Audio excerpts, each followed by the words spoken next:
Yes.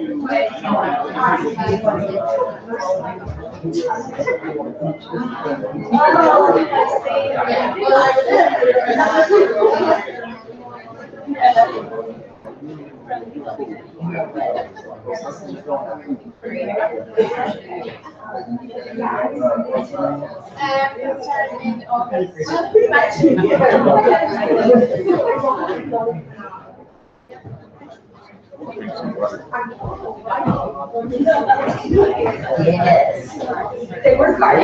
They work hard. No, I'm all set.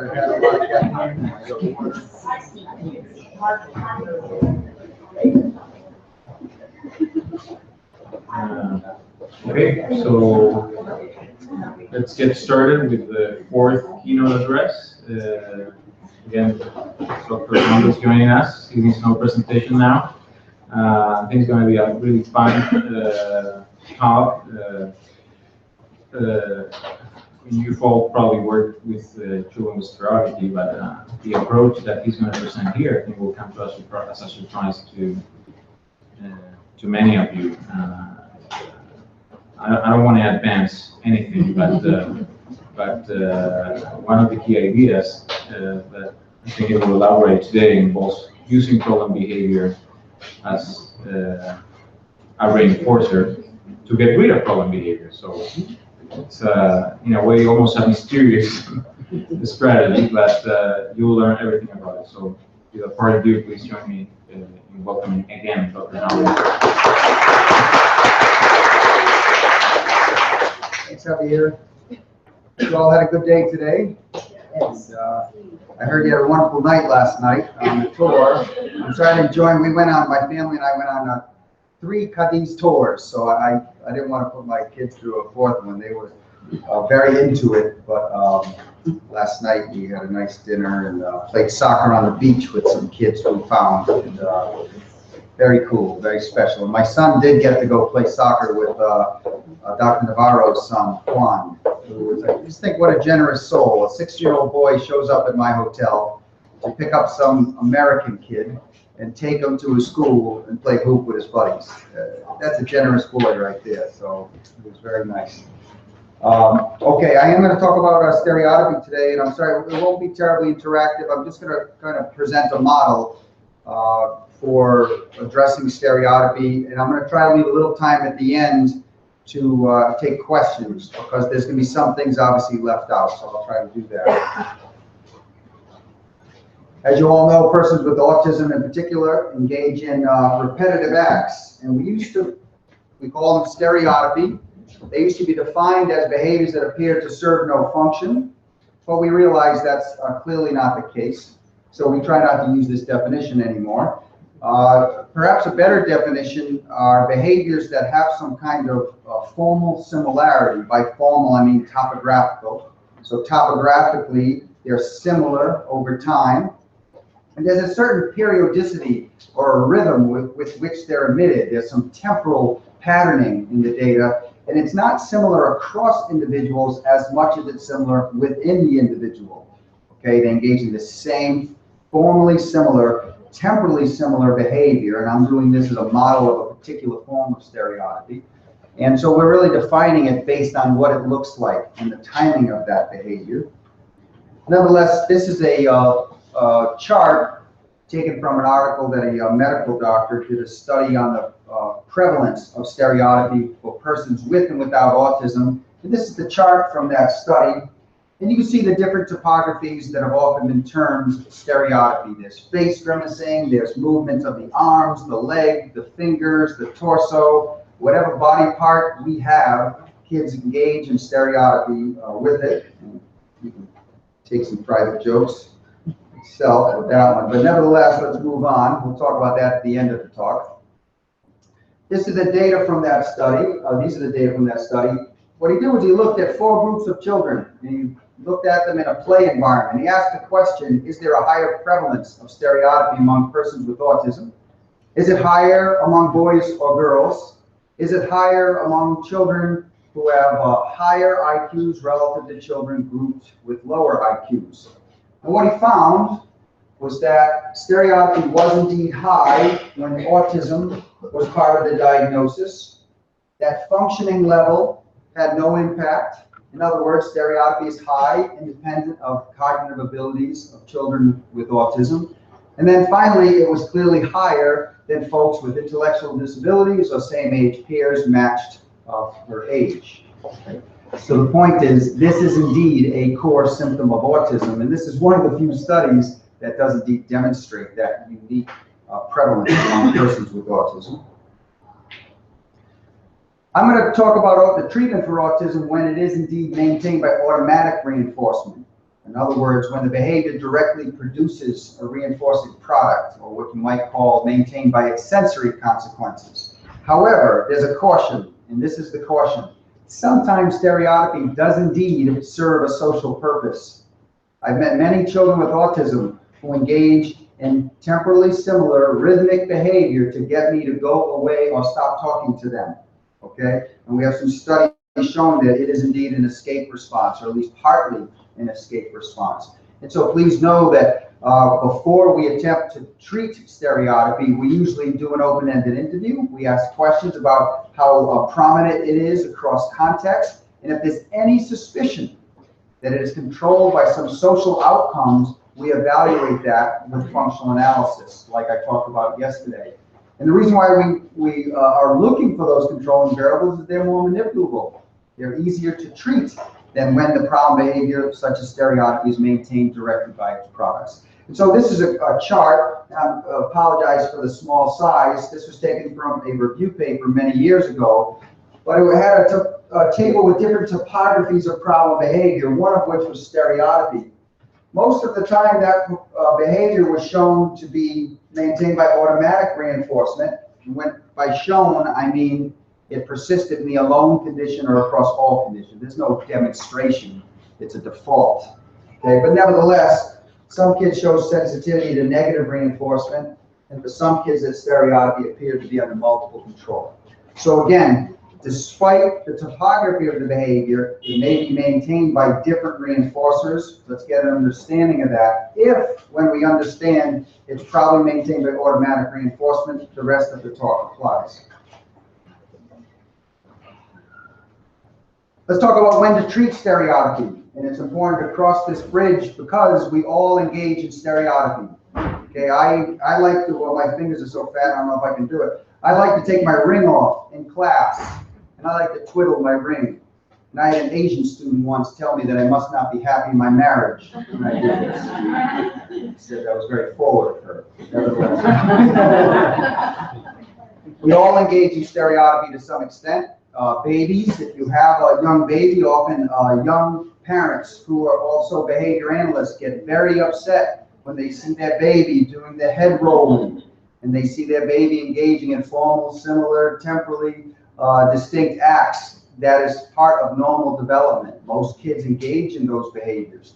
The difference is kids of typical development often contact other reinforcers for other behaviors, and those tend to push out the stereotypic acts, whereas perhaps kids with autism do not have other behaviors picked up by those reinforcers, and those stereotypic behaviors therefore persist. So the question then is, when should we treat it, given that it's a normal part of development, given that it produces some reinforcer, given that there's no victim with stereotypy most of the time, they're not hurting themselves or others. We should probably give some pause as to when we're going to allocate energy to change that behavior. So I'm going to give you my three justifications for bothering to treat stereotypy.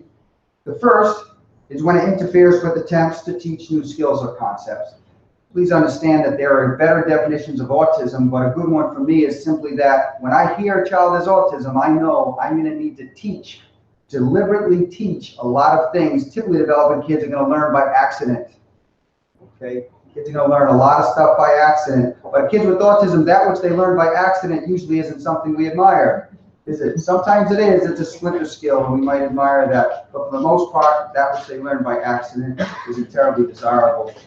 Autism then means we have to do a lot of teaching. When we attempt to teach conditional discrimination, social skills, and that's when these behaviors occur such that they're not engaging in any observing responses and whatnot, that's when we may attempt to treat stereotypy, okay? So when their developmental trajectory is flat, because the stereotypy is interfering with skill development, it seems justifiable. Second might be when it interferes with the development of effective social interactions. My first job out of graduate school, I worked at the University of Kansas, and there was a lot of men there, and a few women, but mainly men who had started our field. One of whom was Todd Risley. And he would come down from Alaska, and he would join my research meetings, which was very good because at the time he was feeling grumpy, and he would just look at what we were doing and very casually say, "That's terrible. Why are you doing that?" And he was right. And so he was very helpful to me early on in my research career. But one thing he used to say was that social interaction is like a graceful waltz. And it's like this really graceful exchange between two people where the lead moves a little bit and you have to work together. And there's a lot of grace to that exchange. And I often think of that when I watch some of the kids interacting with their same age peers, and I don't see a waltz. I don't see a graceful exchange. I see what you might call crunking, body hopping. I'm not going to do it because I can't. But you know what I'm talking about, okay? There's a lot of solo acts when we're looking for a graceful exchange. And so when those solo acts are eclipsing the waltz that we're looking for with the social interaction, we tend to treat that stereotypy. And then finally, and this one seems the most obvious, when parents or teachers attempt to dissuade the person from engaging in stereotypy by quieting their hands or doing what we come to call response blocking, they block the attempt to engage in stereotypy, and that then evokes aggression, self-injury, to then get that person to stop terminating the stereotypy so they can get back to it. Then we clearly address stereotypy. Okay. I'm going to go through a series of only 3 studies, and there are many other good studies in the area of stereotypy. I'm going through these studies, though, because I think they point out some things that are important. And if I have a few minutes to share, these are the points I'd like to share. I want to give you a warning, however. The first 2 studies, the way we treated stereotypy is not the way I treat stereotypy now, so please know that. But they bring up some decent points. The last study, which is not published yet, is precisely how we address stereotypy these days, and we learned from these preceding studies. So the first study I'd like to talk about was published a few years ago. The lead author was Jacqueline Potter, and it involved 3 teenagers. These are their pseudonyms. They were between the ages, I believe, of 14 and 17. They engaged in chronic stereotypy, and these were the forms of stereotypy. And by chronic, I mean they did this every minute, every second. These were boys who did not feed themselves. These were boys who did not engage in any conditional discrimination. These were boys who did not engage in any outward directed behavior. You see what I mean? They did not reach for toys. They did not play with toys. They did not touch toys. They engaged in stereotypy, high rate stereotypy, constantly moving, a little bit of vocal, but mainly motor stereotypy. That's the kind of boys Jackie was working with at the time. They did not get access to early intervention like some of the kids we serve nowadays. They got picked up in services late in the game. And so as teenagers, they had these chronic levels of stereotypy. I'm going to show you some data now from the analyses, and I'm not going to get into the early part. I'll just briefly mention it.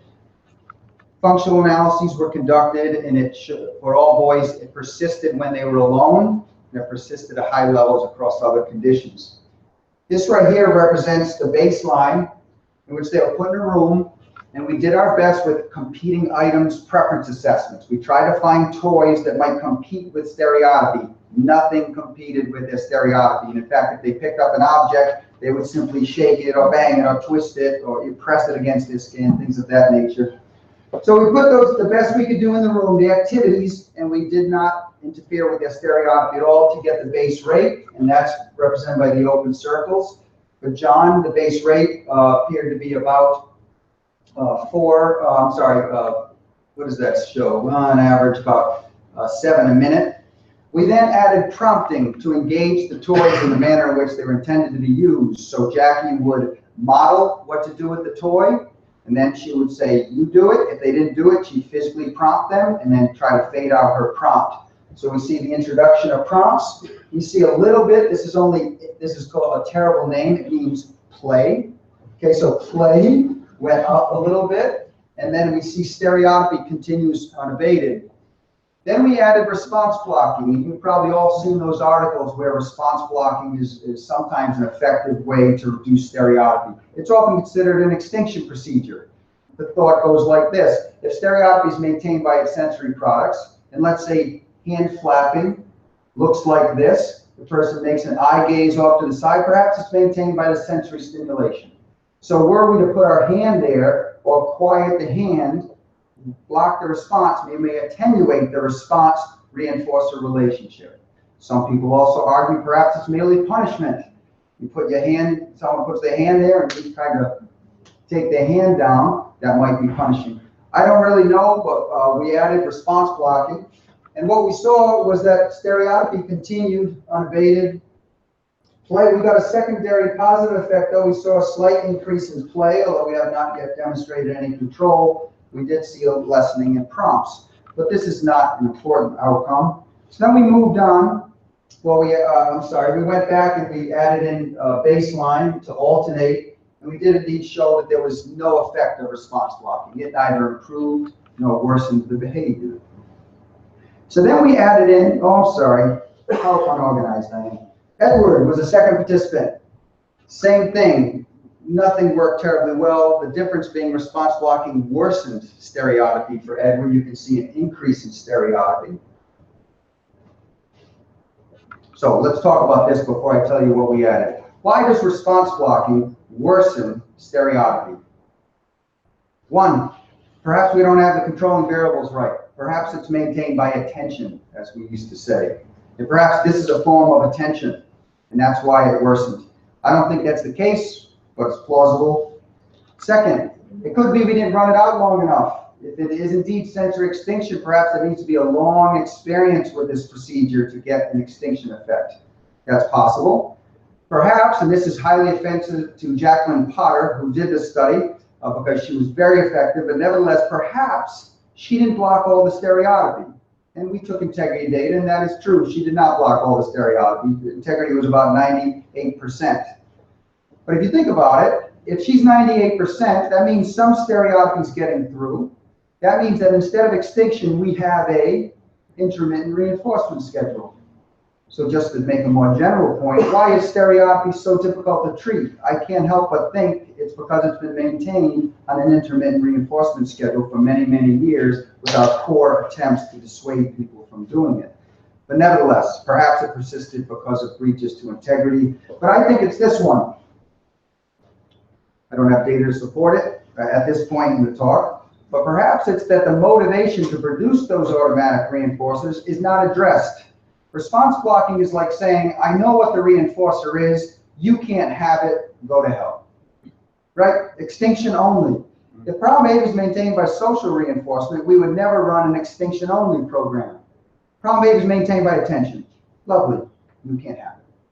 It's maintained by escape. I will continue to present the aversive stimulus for the rest of the day. We don't behave like that when the reinforcer is social, but nevertheless, when the reinforcer is automatic, there are many, many studies where response blocking is the only component to the treatment. As a consultant, I see many programs written. They are very short, and it's response blocking is the treatment for stereotypy. Okay. But we're not addressing the motivation with treatment. So we looked at the studies in the past, and Marjorie Charlotte did some nice work in this area, as well as Mark Wollery. What they suggested was that you use access to someone's stereotypy as a reinforcer. And please understand that to use this as a reinforcer, what do you need to do first? Restrict access to it. And that's precisely where response blocking perhaps has its value. So let's see what happened there. In this phase, we added contingent access to stereotypy. It was contingent on independent play responses. It looked like this. Jackie Potter would have the young man in a chair. They would be at a table with their toys. She would wear sweatbands and one here because it was a very sweaty intervention. She would sit like this. Every time these boys went to wave their hands, twist their shirt, press their skin, body rock, she would gently dissuade that by quieting their hands. She would prompt them to reach out and touch the toys. If they used the toy in any manner which was intended, took a block, put it on another block that she had been modeling for many sessions, she would turn the chair, back off, and say, do it. She'd modify, it's okay. She would take their hands, have them do it. She'd learn it's okay to engage a stereotypy for about 30 seconds, and she'd come back to the table. That meant don't do it. Play with the toys. They played with the toys. She'd turn it back off, do it. Under these conditions, you see the play increases, so we're getting a reinforcement effect. You see the stereotypy goes to low levels. When we return rapidly alternate with baseline, there's clearly a difference showing control over that dimension of the treatment. Those effects were replicated with Edward. We see a very strong effect of adding contingent access to stereotypy compared to baseline. And we also saw that reinforcement effect from that access. And then Patrick, I haven't shown you his data yet because we messed up his component analysis, but nevertheless, we have a baseline and then a multi-element between baseline and the full treatment. And for him, Jackie stretched the schedule so that he had to engage in 10 different play responses before she then gave him access to stereotypy. Under those conditions, stereotypy is low, play behavior is sensitive to those reinforcers. Okay. So what's the treatment here? Again, this is not what we do now. Just know the treatment at this point was this. If you read the article, Jackie's article, you'll see I'm not going to get into this part. She used that contingency to shape up more complex play skills, building houses with Legos, things of that sort. Yes, they're teenagers. Age inappropriate, but developmentally impressive because they never touched toys before. Okay, so take a look at that article if you'd like to see those data. But I want to show you some other things Jackie did, which I thought was neat. She answered these questions. Is this a humane treatment? Are staff willing to implement it? And what does the person in the chair, Edward and John, what do they think of the treatment? Okay. Understand, she is sitting above somebody with wristbands on, essentially karate chopping them with great frequency, and then saying, sure, you can engage in your own behavior. So I think to some humanists outside our field, that may ring a little awkward. And so we think these questions are important. So first, just a subjective interview with the teachers of these young men. They gave the treatment high ratings, as well as the procedure itself, as well as the amount of behavior change. So that's important to us. This is a traditional social validity check. More important, though, for me, more interesting to me, or as interesting, is what did the gentleman think of this treatment? And so we use a procedure that I described a bunch in this article. Technically, it's called a concurrent chains analysis. That's borrowed from basic research. Essentially, it's simply a preference assessment where you correlate colors or some sort of cue with different behavioral interventions. You put those cues simultaneously available, teach them a selection response, give them a history, selecting the cue, experiencing the treatment, selecting a cue, experiencing the treatment, and then you allow them to freely choose. The selecting the cue then becomes an indicator of their preference for the different behavioral interventions. So let me just, we've done this many, many times with many different treatments. I'm going to show you the data with respect to these treatments.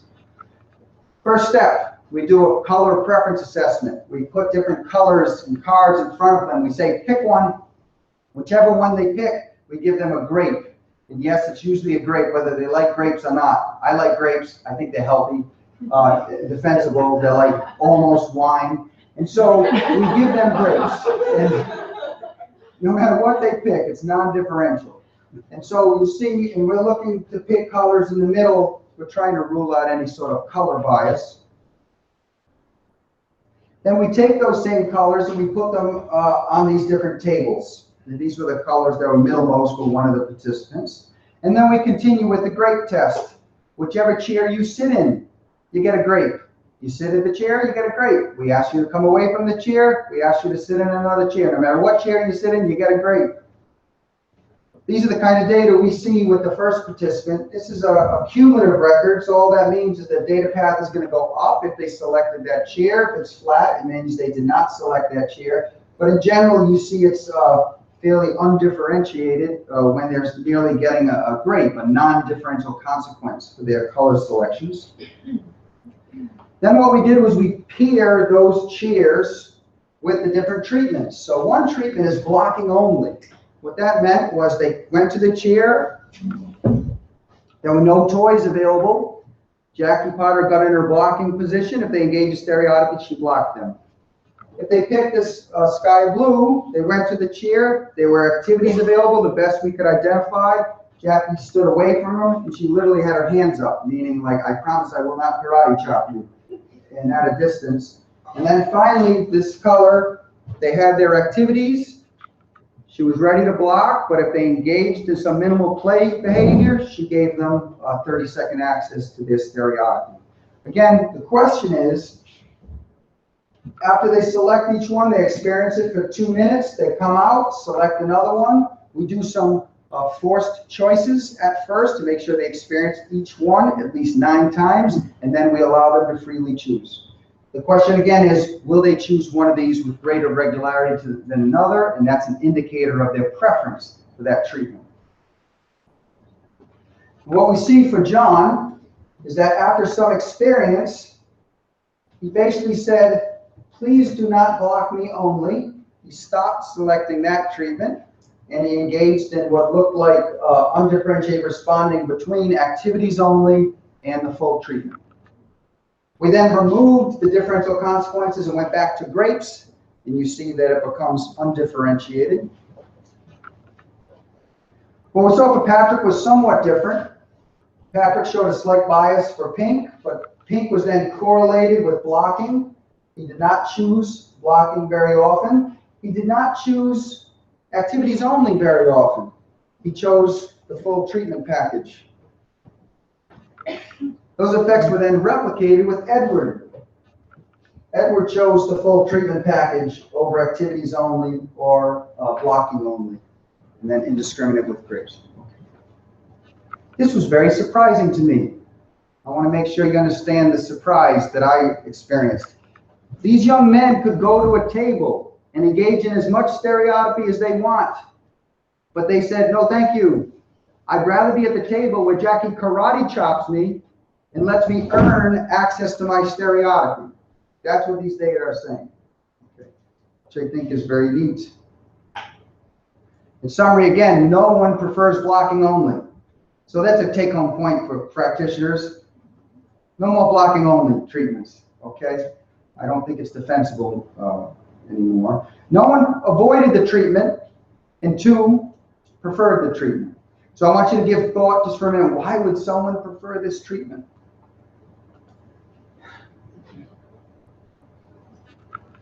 I'm sorry we don't have time for discussion, so if you have something really smart to share, please email me. So I can write it in the next article. But basically, my take on it is this might be another example of a preference for engaging in contingent relations.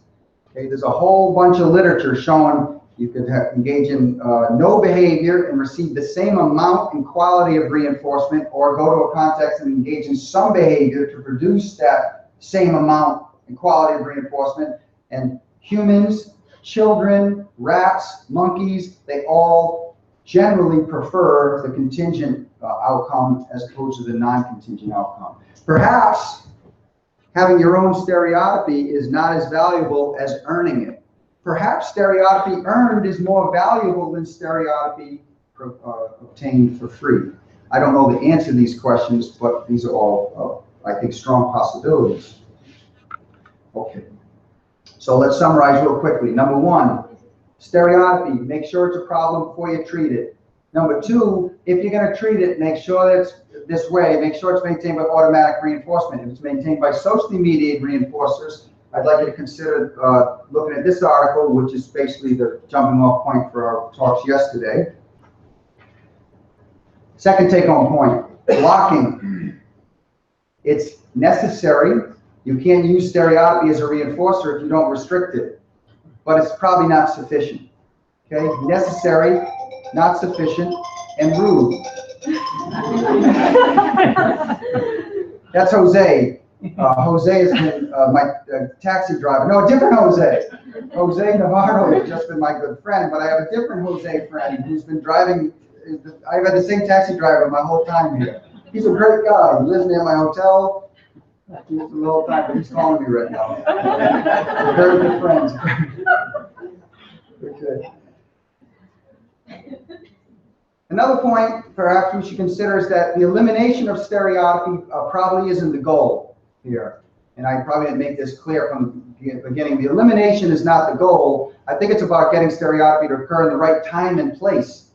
And the right time and place is about stimulus control. And I haven't really talked about stimulus control. So let me move on to that notion right now. And the notion of contingency is important to stimulus control too. And so I'm going to show you a study that I think makes that clear. This study was published last year in JAVA and was led by Jessica Slayton. How many people have done something like this? Okay, red card, no stereotypy. Flip, green card, you can engage in stereotypy. We try to get stimulus control over it. Technically, this is a multiple schedule. Okay, time-based alternation, two components, two different schedules. One's reinforcement, CRF, another one's extinction. Okay, call it a multiple schedule. I used to use this a lot to try to get good control over stereotypy. Block during red, don't block during green. But I noticed it usually didn't work. But I did it anyway, because it seemed to make sense and I didn't have any brighter ideas. But nevertheless, there's a small wrinkle we can make to this procedure, and I want to show you what that wrinkle is. So again, I described the multiple schedule. A slight variant is a change schedule. But the change schedule, the only difference is instead of moving between red and green based on time, that's a multiple schedule, you move between red and green based on performance. Performance in particular during the red card. What I mean by performance is they engage in a contextually appropriate behavior and they inhibit stereotypy. And contingent upon inhibiting stereotypy and engaging in a contextually appropriate behavior, then you move to the red card. It's called reinforcement. I don't know why I didn't think of that earlier with the multiple schedule stuff, but it's just a higher order way to arrange a contingency. So again, those are the main differences. Everything else is the same. I'm going to show you some data comparing multiple schedules to change schedules. So this is for younger kids, 8 years old, stereotypy, boy and a girl. In baseline, very high rates of stereotypy. What you see here for single participants is a change schedule located evident by the black circles and a multiple schedule by the white circles. This is performance during the red card or the S- when we're response blocking. You can see there's very low levels in the change schedule relative to the multiple schedule. So think about this. With the change schedule, there's a cost. To engage with stereotypy, that prolongs the time you're in red. But the multiple schedule, there's no cost. Why not? Give it a shot. And apparently, that's how they performed. This seems to be some replication. Change schedule, we get lower rates than we see in the multiple schedule. This is performance during the S+, when it's okay to engage in stereotypy. And you can see there's absolutely no difference. And we wouldn't expect any difference because there's no contingency on the S+. I'm going to skip those data, come back. The question is, did we obtain stimulus control? Are we teaching these kids to engage in the behavior during the green and not during the red, or is this merely contingency control? They have to check in during the red, check in during the green, respond, experience the consequence. So we're just getting a discriminated operant based on contingencies, or are we obtaining stimulus control with these cards? A good way to figure this out is to look at latency to stereotypy from when the card changed. If it's up at 100%, it means they never engaged the response during that time, or it means they engaged in the response quickly depending on the card. So to orient you to the graph, this is different than the last graph. The closed squares represent the S- condition. The open squares represent the S+ condition for a child. These are the change schedule performances up top. This is the multiple schedule performance.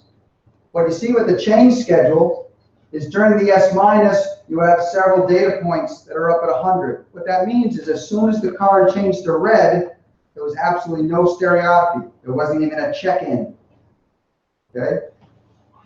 What you see by the open squares, they're very, very low. That means as soon as it turned to green, engage in stereotypy with short latency. By contrast, with the multiple schedule, there's a short latency with S plus, but unfortunately there's a short latency in the S minus. Meaning the control we obtain with the multiple schedule is through the contingency. We are not obtaining stimulus control with multiple schedules, but we do obtain stimulus control with the change schedule, presumably because the contingency influences inhibition of the stereotypy and play behavior during that context. These effects were replicated with the other participant. And I'm sorry I have my symbols mixed. No worries. This is basic performance during S minus, lovely. Performance during S plus, lovely. Not so lovely with the multiple schedule until the end. Okay. Same question. Do kids prefer multiple schedules or change schedules? Think about it. Which one do you think? Multiple or chained? Remember, in chain, they spend a little longer time in S minus. Not a little longer. In the beginning, it's a lot longer till they inhibit responding. But you're right. In the same set of concurrent change procedures, this young man, after a very short time, showed a preference for the change schedule. This young lady showed a preference for the change schedule so quickly we did not believe her that she didn't experience the other ones beyond our forced choices. So we went back and we said, just get a flavor, get a taste of these other ones. And then we gave her another choice and she said, no, man, I want the change schedule. By the way, none of these folks can talk. So I want to make this point clear. We can understand the biases of the people we serve for complex things, even when they don't have language. There's no helping professional better in the world at identifying what people's values are than us, because a value is merely a description of our reinforcers. And we know how to figure out reinforcers for the people we serve. It's not hard. Correlate them with stimuli, let them experience the correlation, give them a chance to make a choice. But I think we might be missing some important opportunities. Jose is relentless. I'm sorry. This is Jose, I swear. See that number 606? Is that local? It's not my mom. I'm checking up on me. Well, she would. Okay. Can we begin to address the other core deficits of autism by capitalizing on the motivation associated with stereotypy? We are not doing that yet. Can we allow the child more control over when to engage in stereotypy? Understand even with the change schedule, it's us controlling the ebb and flow of the cards. Can we make the treatment a little more flexible? I'm not a big fan of giving parents red and green cards and saying, go live your life. Okay, I like treatments that involve nothing. No cardboard, no laminate, no Velcro. That's the kind of treatments I'm always striving for. And so these are the questions that I posed to my group after Jessica Slayton's study, and I said, can we move this along? And so this is what Jessica came up with others. We basically took the skill-based treatment I talked about a lot yesterday, and we started applying it to stereotypy. And I'm going to show you those results. First, we teach the child, first step in this process, we teach the child to request stereotypy. Man, can I do it? Can I shake? Can I play? Can I rock? Mans. We're doing this with kids who have no vocal verbal behavior. I'm going to show you the data. They engage in vocal verbal behavior. Their first man is to request stereotypy. Please understand they're not motivated for anything more in the world than their stereotypy. So it makes sense that we can get mans off the ground for this behavior. We can't even get them off the ground for M&Ms. Number two, after they have a good man's repertoire, it's independent. What we then do is we deny them. We teach them no, and we teach them when people disappoint you, do not attack, but instead say okay. And when they say okay and they handle that disappointment, what do? we give them access to their stereotypy, and we strengthen that disappointment handling response, if you will, or what we call a tolerance response. And then finally, and the most important thing, is sometimes when we say no and they say okay, we say do this instead. And this instead is a contextually relevant play behavior or academic response that should be happening in that context in lieu of stereotypy. And when they engage in that response, what reinforcer do we provide? Access to their stereotypy. So this is, again, intermittent, unpredictable reinforcement. The reinforcement being stereotypy, the responses being communication, toleration, or contextually relevant compliance. These are pictures describing exactly what I just said.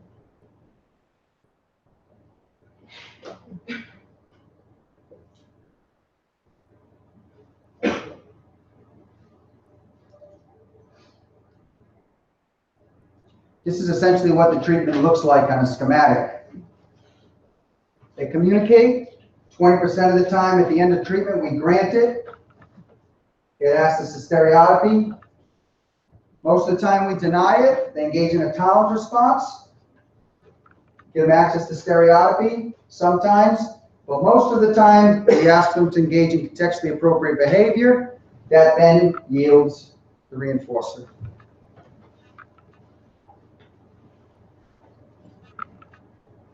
These are the three children's data I'm going to show you. These kids had phrases, but they did not have many mans. They engaged in basically a lot of echoics. They had some tax. Grant and Marco did have some minimal man repertoire. Milo had no man repertoire. These were some of the materials and things we were going to ask them to do during the delays after the denials.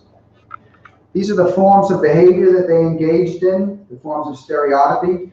These two were young children who were not meeting many, if any, of their IEP goals. Their developmental trajectory was very flat, and it was flat because they engaged in chronic stereotypy, despite they were being much younger than the kids in Jackie's study.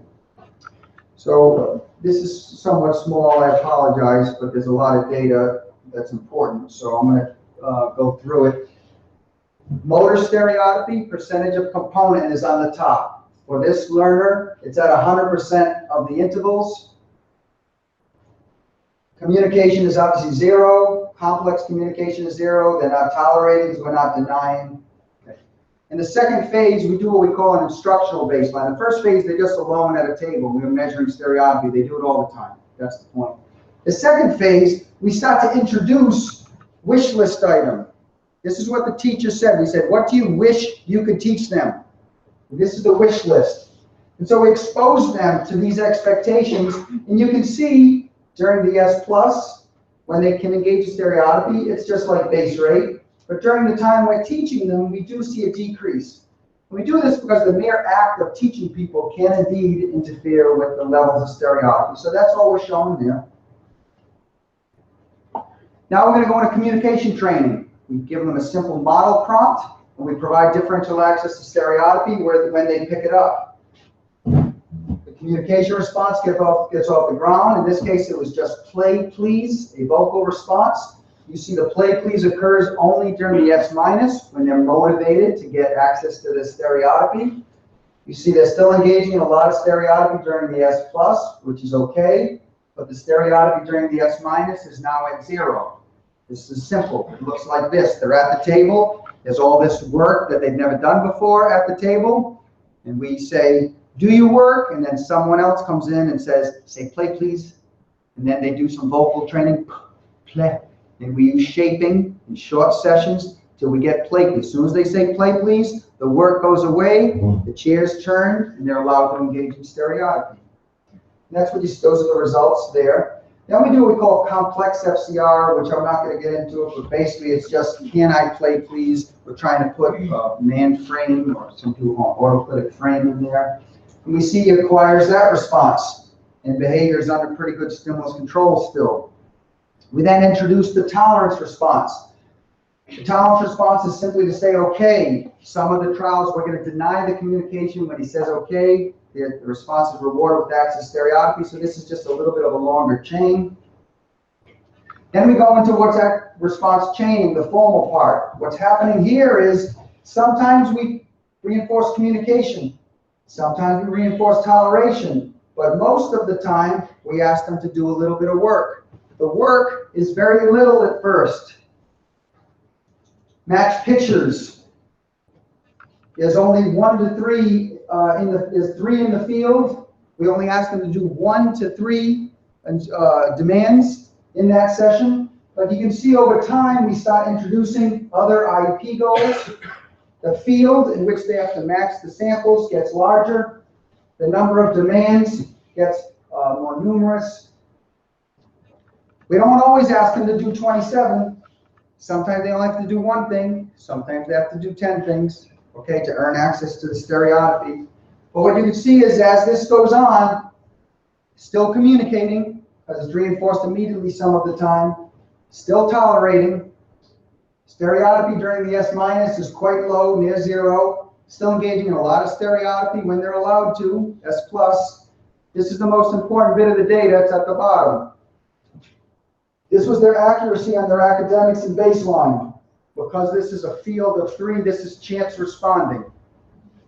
Following this intervention, this is their accuracy. This is not compliance. This is accuracy on these sort of academic instructions. We have accuracy at rates that are quite acceptable. Okay, so at the end of this treatment, these children are using their words to ask for permission to stereotypy, handling disappointment, and engaging in academic behavior accurately to then get access to their stereotypy. That's the way we treat stereotypy right now. It's a long process, okay? But with all the practice they have with stereotypy, it seems worth the time. These are the same processes, although shorter with these 2 students, but the same outcomes. At chance level accuracy, high accuracy following the chance level, high accuracy following the treatment. Stereotypy is under good stimulus control. We also calculate discrimination index for 2 reasons. The first reason is redundant with the data I showed you. The second reason is kind of neat. So let me just show you real quick. Discrimination index is just a fraction. It's the number of responses during the S- over the total number of responses in the session. I'm sorry, during the S+. So what this looks like is, this is motor stereotypy, what we're trying to treat at first. In baseline, they're engaging in indiscriminate responding. Indiscriminate would be about 0.5. However, following treatment, you see they're only engaging in responding during the S-. See that line up there? It's highly discriminated responding, only engaging in responding during the S-, even as the gray bar shows the number of minutes they're in the S-. In other words, the number of the academic time is being stretched. So as the academic time is being stretched, they're still only engaging in stereotypy during the S+. Did I keep reversing them? I'm sorry. You know what I'm saying. Yeah? Okay. I know I screwed that up. I apologize. Baseline treatment. So that's neat. But this is the reason why we're showing you these data. We only address motor stereotypy. Now, how many of you work with folks with motor stereotypy who also engage in vocal stereotypy? And I know you're all chomping at the bit saying, yeah, what about vocal stereotypy? You can't block vocal stereotypy. I'm like, do you not have duct tape in Spain? Of course you can. That's a joke. You can't do that to people. Scratch that from the record. Nevertheless, here we go. These are the same indexes, but this is for vocal stereotypy that we did not treat. In other words, there was no contingency on vocal stereotypy. We merely measured it.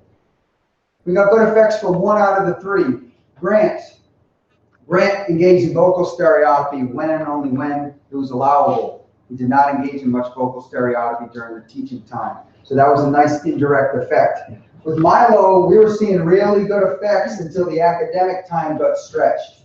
It's still above chance, not indiscriminate. It's still more likely during the S+, but there's a lot of variance in those data. Same thing for Marco. We were pretty psyched. Marco seemed like he was doing great. Good stimulus control over vocal stereotypy, but then it got a little more variable. So we have a little bit of work to do, but my main point is this. I always treat motor stereotypy first because I can, because it's easier, because I manipulate those contingencies. And I measure vocal stereotypy to see if I get indirect effects. If I get indirect effects, we're good.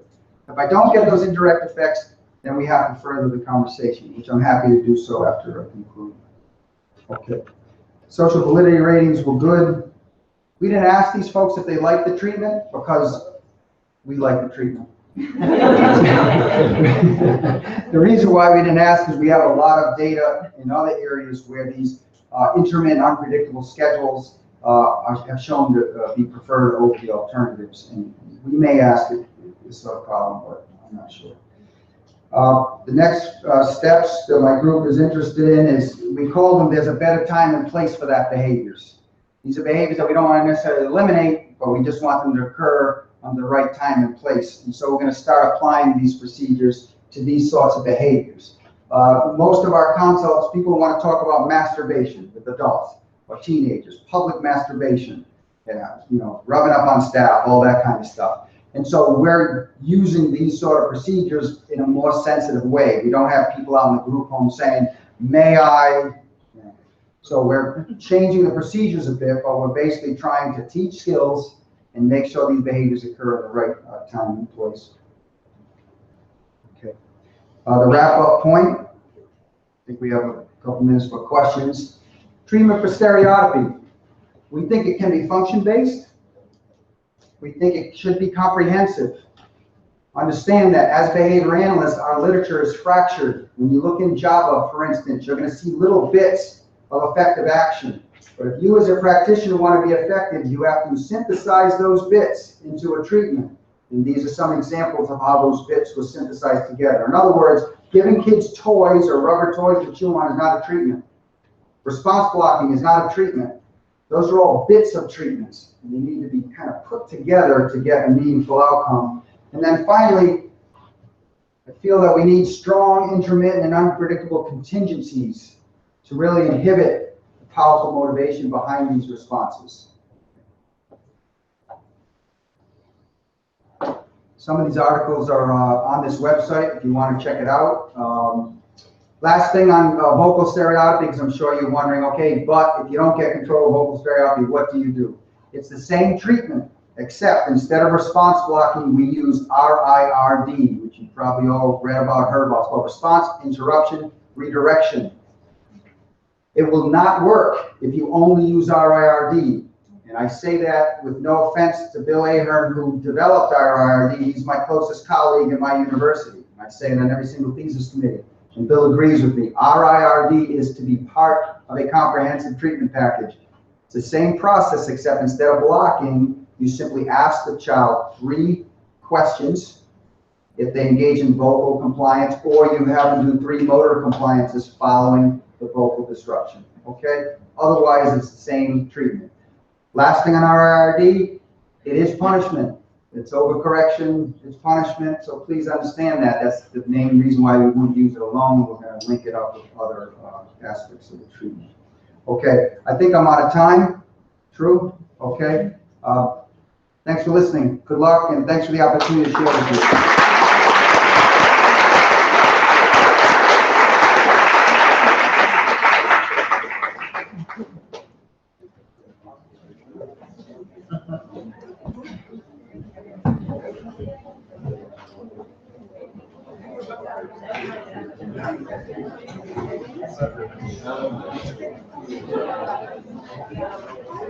you.